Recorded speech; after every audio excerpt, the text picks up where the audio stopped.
తల్లి, ఈరోజు గృహిణి ఇల్లాలు తన ఇంటి బాధ్యతలను నిర్వర్తించడంలో గృహ యజమానికి ఏ విధమైనటువంటి తోడ్పాటును అందిస్తుందో ఈ పద్యంలో వివరించబోతున్నాను.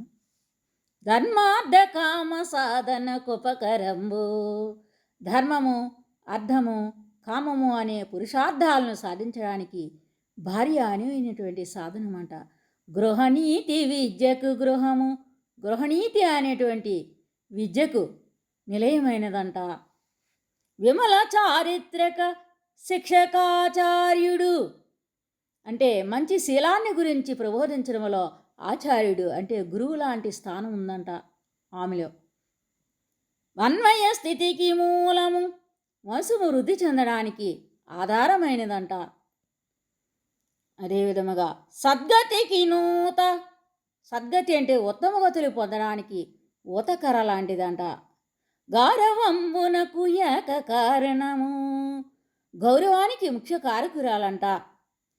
ఉన్నత స్థిర గుణమనుల కారకము అంటే ఉన్నత అంటే ఆదర్శప్రాయమైనటువంటి, స్థిర అంటే స్వాస్థ్యమైనటువంటి మనుల వంటి గుణాలకు భార్య ఆకరణము అంటే నిలయమైనది అని అర్థం అన్నమాట.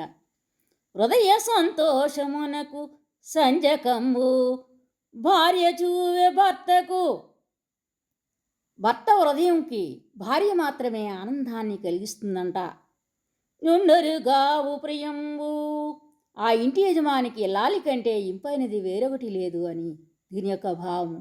ధన్యవాదములు.